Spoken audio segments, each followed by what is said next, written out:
Oke, baik. Assalamualaikum warahmatullahi wabarakatuh. Selamat hari Senin, rekan-rekan semua. Mudah-mudahan kita semua senantiasa ada dalam lindungan Allah. Kawan-kawan di musim yang sedang mulai dingin ini, ya mudah-mudahan diberikan kesehatan, juga diberikan kelancaran dalam segala urusannya. Alhamdulillah hari ini kita bertemu lagi dengan Prof. Neneng. Saya sapa dulu Prof. Nenengnya. Selamat pagi Prof, apa kabar? Alhamdulillah, Assalamualaikum warahmatullahi wabarakatuh. Alhamdulillah hari ini kita akan melanjutkan sesi berikutnya ya. Dari sesi-sesi sebelumnya ini kita akan lakukan beberapa diskusi ya, beberapa topik yang kiranya memang agak cukup menarik nih Prof. Ya. Karena kalau misalnya kita lihat judul hari ini itu terkait dengan doa dan zikir dan kecerdasan spiritual gitu ya. Nah kan ini kalau misalnya kita melihat banyak sekali tuh orang-orang tuh kan memang per hari ini juga kalau misalnya kita melihat Indonesia itu tidak kekurangan orang yang pintar ya Prof ya. Banyak sekali. Tapi kenapa pertanyaannya korupsi masih merajalela, kasus-kasus pelecehan seksual banyak yang dilakukan oleh orang-orang yang secara intelektual dianggap menjadi orang-orang yang pintar begitu ya Prof ya. Ini kan menjadi suatu hal yang kemudian bisa kita analisis menggunakan perspektif dari doa atau zikir dan kecerdasan spiritual gitu. Prof, Prof, bagaimana tanggapannya terkait dengan hal itu? Baik, terima kasih. Mungkin beberapa pembuka dulu ya. Bismillahirrahmanirrahim. Ketika kita berbicara masalah tadi ya, kecerdasan spiritual ya, kemudian dikaitkan dengan ajaran Islam ya, salah satu ajaran Islam tentang zikir ya, di mana salah satu makna zikir nanti kita akan temukan artinya adalah sholat ya. Salah satu makna zikir itu juga adalah sholat ya. Maka kita akan melihat bahwa zikir di dalam ajaran Islam itu adalah hal yang penting ya, dalam rangka memenuhi kebutuhan rohani, dalam rangka memenuhi kebutuhan jiwa ya. Nah, nanti ujung-ujungnya nanti kalau kebutuhan ini dipenuhi, maka kan akan melahirkan pemenuhan kebutuhan terhadap jiwa, itu melahirkan tadi jiwa-jiwa yang baik, jiwa-jiwa yang cerdas gitu ya. Nah, termasuk nanti dalam menghadapi berbagai persoalan dalam kehidupan ya, jiwa inilah yang kemudian mampu bertahan untuk tidak memilih hal-hal yang buruk gitu ya, dan tetap walaupun sulit mempertahankan hal-hal yang baik gitu ya. Nah, jadi zikir ini betapa pentingnya di dalam ajaran Islam ketika dikaitkan dengan tadi kecerdasan spiritual ya. Kenapa? Karena manusia kita tahu ya terdiri dari dua hal ya, dua unsur ya. Ada raga, ada jiwa. Selama ini banyak dari kita manusia fokus pada pemenuhan kebutuhan raga, kebutuhan jasmani ya, lupa ya bahwa tadi ada jiwa yang juga membutuhkan asupan makanan, asupan gizi yang baik ya, supaya tadi ya melahirkan jiwa-jiwa yang sehat ya, jiwa-jiwa yang cerdas ya. Sebagaimana raga jasmani kita ingin sehat, jiwa juga kita harusnya ingin sehat. Dan salah satu pemenuhan terhadap kebutuhan jiwa itu adalah dengan berzikir. Zikir secara bahasa artinya adalah mengingat atau menyebut ya, secara bahasa ya. Mengingat, menyebut itu bisa bil qalbi, dengan hati ya itu. Dan tentu saja dalam konteks ajaran Islam zikir ini dikaitkan dengan Allah ya, makanya istilahnya zikrullah ya. Di dalam Al-Quran kita menemukan salah satu ayat ya, yang memerintahkan kepada kita ya, ya ayyuhallazina amanu dzkurullaha dzikran katsiran ya. Diperintahkan bahkan di dalam ayat ini supaya memperbanyak zikir gitu ya. Nah, memperbanyak zikir itu berarti apa? Memberikan asupan kepada jiwa kita melalui zikir ini supaya jiwa kita sehat. Sebagaimana raga diberikan makanan, dia akan sehat. Ya. Dan zikir adalah menu makanan yang sehat untuk jiwa. Gitu ya, dengan zikir inilah jiwa bukan hanya terpenuhi kebutuhannya, tetapi juga tercerdaskan dan tersehatkan. Ya. Nah, zikir itu tadi secara bahasa adalah mengingat atau menyebut. Ya. Bil qalbi tadi mengingat Allah, selalu ada dalam hati kita Allah itu. Gitu ya, selalu teringat. Apapun yang aktivitas yang kita lakukan, selalu kita mengingat Allah. Ketika kita sendirian, kita meyakini ada Allah yang keduanya. Ketika kita berdua, kita yakin ada Allah yang ketiga. Gitu ya. Nah, itu di dalam hati kita punya keyakinan seperti itu. Itu zikir bil qalbi ya. Mengingat dan menyebut Allah itu dalam hati kita. Bil lisan tadi ada banyak yang diajarkan oleh Nabi bagaimana kita berzikir dengan lisan ya. Dengan tadi sering menyebut nama Allah. Gitu ya, ada subhanallah, ya, Allahu Akbar, Alhamdulillah, la haula wala quwata illa billah.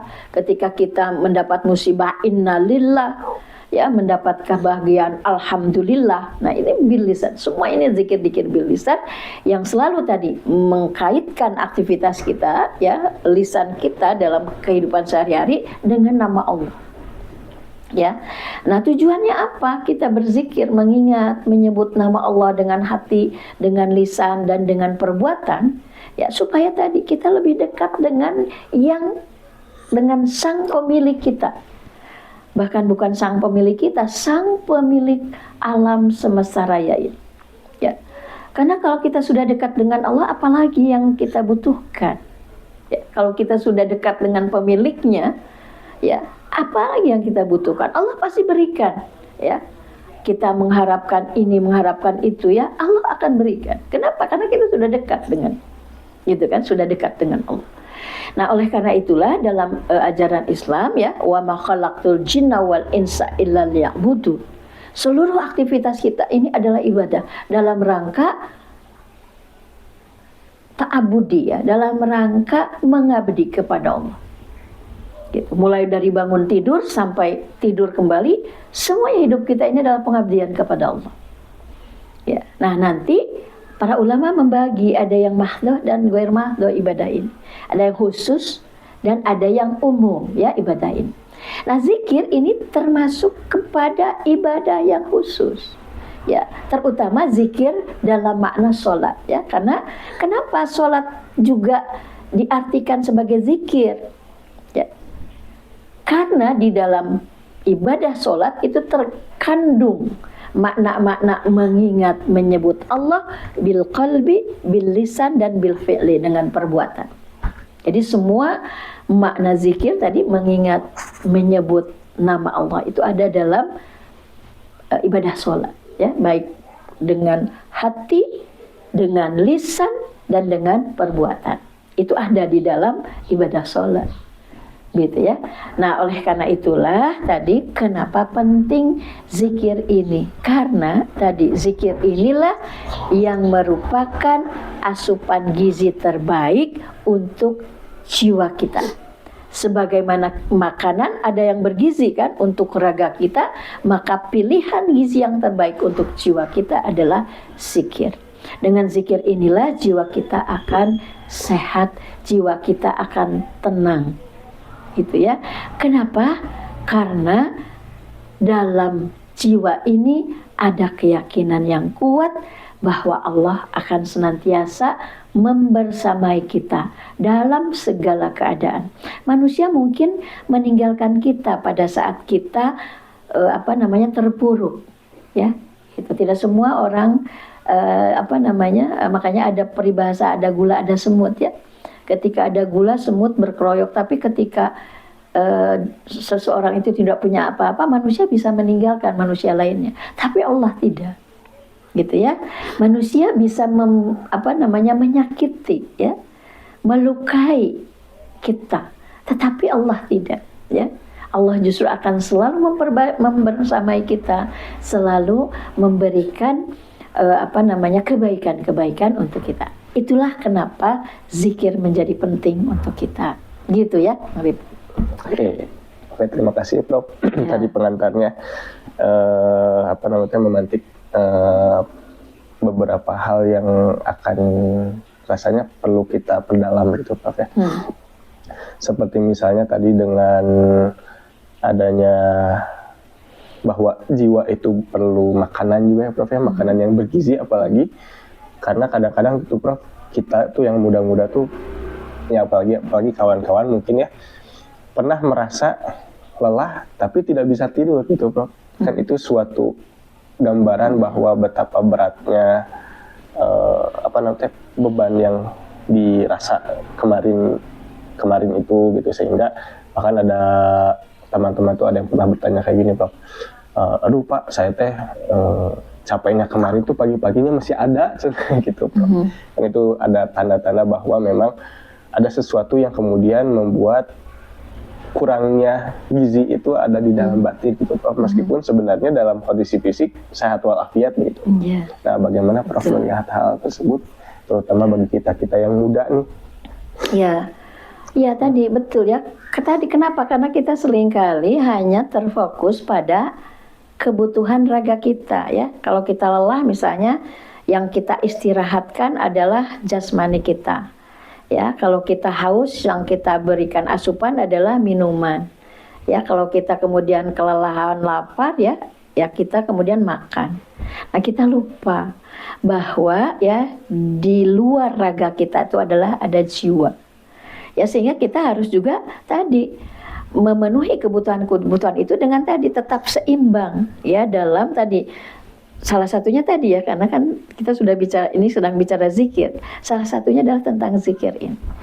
Jadi ketika misalnya kita tadi sulit tidur ya, padahal kita sudah beraktivitas banyak, sehingga kan harusnya kalau lelah berarti mudah ya untuk istirahat. Sudah makan, sudah minum gitu ya, tetapi kenapa ya gitu ya, bahkan ada perasaan tertekan, gelisah. Nah, salah satu overthinking ya dan sebagainya lah. Pokoknya yang berkaitan dengan mental health yang nggak bagus lah gitu ya. Nah, itu yang salah satu yang harus kita evaluasi. Salah satunya adalah zikir kita sudah sebanyak apa untuk memenuhi tadi kebutuhan ruang-ruang kebutuhan jiwa kita. Ya, kalau perut kita kan tadi udah dengan makan, dengan minum. Ya, dengan istirahat misalnya ya, dengan berolahraga kan gitu ya. Lalu jiwa kita sudah dipenuhi dengan apa? Nah, zikir inilah gitu ya yang akan membuat tadi terpenuhinya tadi asupan-asupan gizi yang akan membuat jiwa itu kemudian menjadi kuat. Gitu ya. Nah, dan jiwa ini tadi akan mendorong kepada kesehatan fisik, raga gitu. Jadi kalau tidak seimbang, apapun Allah ciptakan ini seimbang, termasuk raga dan jiwa. Jadi kalau hanya raga saja yang kita perhatikan, jiwanya kita abaikan, maka akan terjadi ketidakseimbangan. Dan ketidakseimbangannya itulah sakit ya. Makanya ada sakit bukan hanya fisik ya, ada sakit jiwa kan gitu ya. Bahkan banyak dokter yang mengatakan berbagai penyakit fisik itu sesungguhnya ya berawal dari jiwa yang tidak sehat. Gitu ya. Nah, tadi dari pikiran, dari hati yang berkeluh kesah, dari hati yang kesal, dari hati yang tidak menerima, ya, dan tadi yang overthinking dan sebagainya. Oleh karena itu sekali lagi zikir itu menjadi penting. Kenapa? Karena zikir itu adalah tadi asupan gizi yang baik untuk jiwa yang akan membuat jiwa menjadi tenang, tentram, lapang, ya.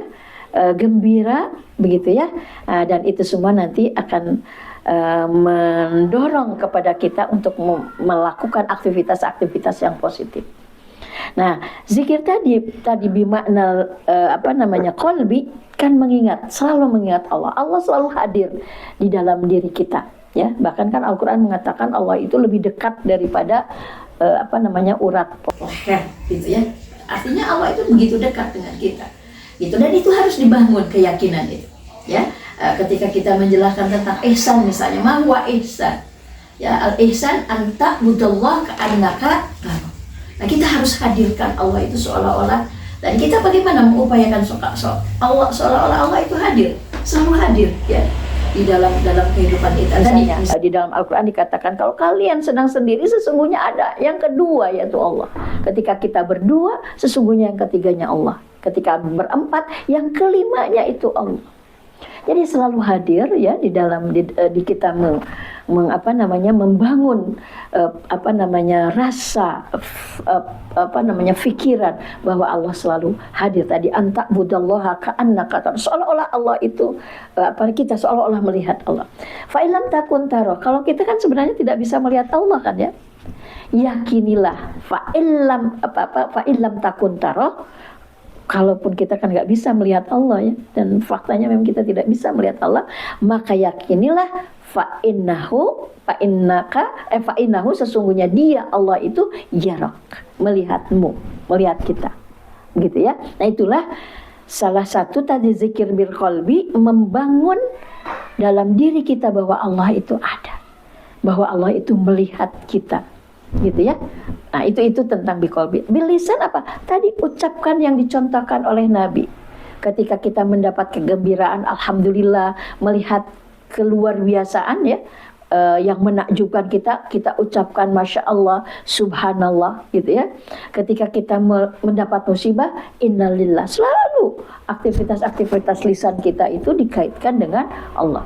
Jangan copot-copot gitu ya, kalau kita tergelincir misalnya ditajong ya, kalau kata orang Sunda mah. Kemudian kita mengatakan copot-copot gitu ya, atau bahkan mohon maaf mengeluarkan kata-kata yang kasar, yang buruk, yang jelek ya, kata-kata binatang misalnya.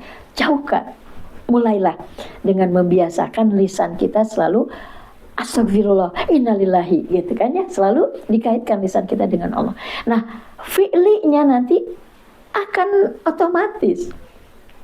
Pilihan-pilihan perbuatan kita akan selalu berorientasi kepada hal-hal yang mendatangkan keridhaan Allah. Dan kita akan otomatis menjauhkan dari hal-hal, perbuatan-perbuatan yang mendatangkan murka Allah. Nah inilah pentingnya zikir. Nah zikir yang lebih spesifik ada pada ibadah sholat. Ya, zikir, kenapa di dalam sholat ada zikir? Bahkan tadi komprehensif dalam sholat itu ya. Zikir bil qalbinya iya, dengan hati ya. Zikir dengan lisannya iya. Zikir dengan perbuatannya juga iya. Ya, menunjukkan ketundukan, ketaatan kepada kita. Ketika Allah memerintahkan warka'u, ruku, kita ruku. Fasjudu, sujud, kita sujud. Nah nanti dalam kehidupan sehari-hari dilaksanakan. Kenapa? Karena as-sholat tanha anil fasya wal munkar. Ketika kita zikir, ketika kita sholat, karena zikir itu adalah salah satu maknanya sholat, maka tadi sholat ini akan menjauhkan kita dari fahsya wal munkar. Maka tadi yang dikatakan oleh Kang Rifki tadi seorang yang punya kesempatan untuk korupsi misalnya ya, dengan zikir kepada Allah, selalu mengingat Allah, menyebut nama Allah, sholatnya khusyuk, daimun, dawam ya, maka dia akan Allah hindarkan dari perbuatan-perbuatan itu. Ya, karena mungkin tadi kesempatan korupsi ujian dari Allah. Tapi kita tadi orang yang zikir itu akan ingat kata Allah ya, linabluwakum ayyukum ahsanu amala. Hidup ini memang ujian. Makanya tadi ya mindsetnya Kang Rifki seringkali kita salah. Jadi mindset tentang bahagia, tentang sukses itu salah. Tadi kan ada pertanyaan ya tentang bagaimana para nabi yang diliputi oleh ujian demi ujian. Ya, kesedihan dan kesedihan ya. Nabi Yusuf gitu kan, dipersekusi oleh saudaranya sendiri ya, dimasukkan ke sumur, dijadikan budak belian dan seterusnya ya, bahkan Nabi Ibrahim dibakar kan gitu ya, penuh dengan cobaan gitu ya. Karena di situ tadi kita harus membangun memang mindset bahwa hidup ini adalah ujian untuk menunjukkan kepada Allah ayyukum ahsanu amala, siapa di antara kita yang paling baik amal-amalannya. Ya, dan untuk bisa bertahan tadi menghadapi ujian itu adalah tadi zikir ya, sebagaimana dilakukan oleh para nabi adalah zikir, begitu ya. Nah, jadi ini yang penting ya untuk kemudian dilakukan gitu, berkaitan dengan zikir dalam arti sholat ya. Maka perhatikanlah sholat dalam kehidupan sehari-hari. betapa pentingnya sholat. Kenapa sholat ini akan tanha anil fahsya wal munkar. Jadi kalau misalnya tadi katakan Vicky, kenapa banyak orang yang cerdas secara intelektual, IQ-nya bagus ya, tetapi masih melakukan korupsi gitu ya, masih melakukan kejahatan-kejahatan yang lain, pelanggaran-pelanggaran yang lain, ya itu tadi karena ya asupan gizi untuk jiwanya belum baik ya. Salah satunya adalah berarti kalau gizi untuk jiwa itu yang terbaik adalah zikir, salah satu makna zikir itu nanti ada dalam sholat yang komprehensif, maka ini yang berarti yang harus diperbaiki ya, zikir dan sholat yang harus diperbaiki dalam makna yang tepat, yang sehingga tadi sholat itu mampu mencegah seseorang yang sholat tadi dari perbuatan fahsya dan munkar. Seperti itu ya. Oke, baik Prof. Kalau berkaitan tadi kan yang disampaikan oleh Prof kan lebih kepada individu ya Prof ya, bagaimana individu membangun jiwa yang baik, kemudian bagaimana mengatasi situasi yang membuat tidak nyaman perasaan gitu ya Prof ya. Nah mungkin pertanyaan berikutnya Prof terkait dengan sosial, kehidupan sosial, seperti contohnya ada kasus kemarin itu ada seorang mahasiswa di salah satu universitas terkena kasus bully itu Prof ya, yang mengakibatkan dia sampai lompat dari gedung sekian, lantai sekian gitu. Dan ini bisa dilihat dari perspektifnya Prof ya, bagaimana si korban, bagaimana pelaku, bahkan orang-orang yang di sekitarnya gitu Prof. Kan yang seharusnya bisa mencegah terjadinya situasi itu. Bagaimana Prof memandang hal itu dengan perspektif zikir dan kecerdasan spiritual? Baik. Zikir ya sebagai salah satu tadi alat untuk memenuhi kebutuhan jiwa manusia, jiwa seseorang gitu ya. Salah satu maknanya adalah dengan zikir, dengan mengingat, menyebut nama Allah itu, ketika zikir ini dilakukan dengan baik ya, dengan rutin, dengan kontinu gitu ya, dan sesuai dengan tuntunan Allah. Tadi salah satunya yang dicontohkan oleh Rasul itu adalah dengan sholat, maka akan membangun kekuatan mental bagi orang yang melakukannya. Dengan zikir kepada Allah, dengan senantiasa tadi mengingat, ya akan tumbuh perasaan kuat. Kenapa? Karena dia punya backing, ya, punya backing dalam kehidupannya yang betul-betul akan menjamin keselamatan dia. Maka dia tidak akan takut oleh siapapun. Ya, misalnya tadi Kang Rifki mencontohkan kasus bully ya, yang tidak terjadi di tingkat SD, SMP, bahkan tadi dilakukan di tingkat mahasiswa yang nalarnya kan sebenarnya harusnya sudah jalan, akalnya harus sudah jalan bahwa tadi orang yang membuli itu harusnya kan sudah tahu bahwa ini perbuatan yang tercela, fahsya, munkar itu membuli orang. Gitu. Tapi kenapa dia lakukan? Karena nggak ada tadi ya, dalam jiwanya tidak terpenuhi kebutuhan ya, kebutuhannya ya. Artinya bisa dipastikan orang-orang yang membuli ini adalah orang-orang yang jauh dari Tuhannya ya, jauh dari mengingat dan menyebut nama Tuhannya. Karena kalau orang-orang yang tadi dekat, yang banyak berzikir, menyebut nama Allah ya, mengingat nama Allah melalui sholat yang baik, maka dia tidak akan berani melakukan tindakan menimbulkan kerusakan untuk orang lain, gitu ya. Kenapa? Karena itu termasuk fahsya dan munkar. Tidak akan, ya. Nah, jadi bengkel yang harus diperbaiki itu adalah tadi ya, bengkel iman, ya. Iman yang meyakini bahwa tadi Allah selalu membersamai kita. Kalau kita melakukan keburukan, Allah tahu. Ya, orang lain mungkin tidak akan tahu. Kita mungkin terhindar dari hukuman manusia, tetapi dengan Allah tidak akan. Ya. Nah, sebaliknya untuk korban juga sama. Ya, tidak ada rasa takut dia kepada manusia seharusnya. Tapi ini banyakan yang ngebulinya, banyakan. Saya sendirian. Saya mahasiswa baru, mereka senior. Ya ada rasa takut. Nah, dengan dekat dengan Allah, dengan banyak berzikir kepada Allah, la ilaha illallah itu adalah salah satu zikir terbaik. kalimat la ilaha illallah, tidak ada ilah kecuali Allah, itu maknanya adalah tidak ada kekuatan yang lebih besar kecuali Allah. Sehingga tidak ada yang patut ditakuti kecuali Allah. Ya, maka tadi ketika dia dibully, ya, dengan banyaknya zikir yang dia lakukan, akan ada kekuatan mental dia untuk berani melawan, untuk berani menjaga diri kita, kehormatan kita. Saya tidak pantas diperlakukan seperti ini, gitu ya. Apa salah saya? Saya diperlakukan seperti ini. Maka dia akan punya keberanian untuk melawan. Kenapa? Karena Allah menyuruh kita untuk menjaga diri kita, memelihara diri kita dari kerusakan yang diakibatkan oleh diri kita maupun untuk oleh orang lain. Maka ketika ada orang lain yang melakukan bully kepada kita, akan ada keberanian untuk melawan. Tapi mereka banyak, saya sendiri Allah. Nah, ada Allah. Ya. Ada Allah. Dia harus akan berani melawan. Dia akan berani speak up. Dia cerita, dia sampaikan kepada pihak yang berwenang. Saya dibully. Gitu ya. Akan seperti itu tahapannya. Tidak bunuh diri. Ya, tidak menyerah. Ya. Tidak kemudian melakukan tadi pilihan-pilihan sikap yang salah.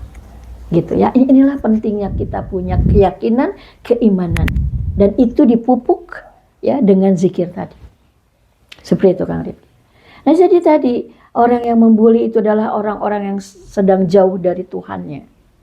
Ya, makanya kenapa tadi orang yang dibuli juga sampai yang bunuh diri juga mungkin tadi dia tidak menyiapkan gizi yang baik dalam jiwanya untuk menghadapi berbagai ujian, cobaan, rintangan. Gitu ya. Kan para nabi juga luar biasa ya. Lebih-lebih dari dia hanya dilecehkan, dihina ya. Nabi itu kan diembargo ekonomi ya, kemudian dihina ya, dilecehkan, disebut orang gila, bahkan terus dikejar-kejar untuk dibunuh. Jadi apa yang dilakukan, apa yang dialami oleh korban tadi, kan dialami oleh para nabi, termasuk Nabi Muhammad. Tapi bisa bertahan, gitu ya. Nah tadi karena ada kekuatan di dalam jiwanya melalui zikir, melalui sholat, melalui keimanan kepada la ilaha illallah tadi. Maka mengajarkan tauhid sejak kecil itu menjadi penting ya, supaya anak-anak sejak kecil selalu merasa ya bahwa dia selalu dibersamai oleh Allah. Ketika dia diberi kelebihan, dia tidak akan sombong, tidak akan takabur. Kenapa? Karena ini semua dari Allah. Tanpa izin Allah nggak ada. Kepintaran itu sebenarnya nggak ada, gitu ya. Keberhasilan yang kita raih itu karena izin Allah.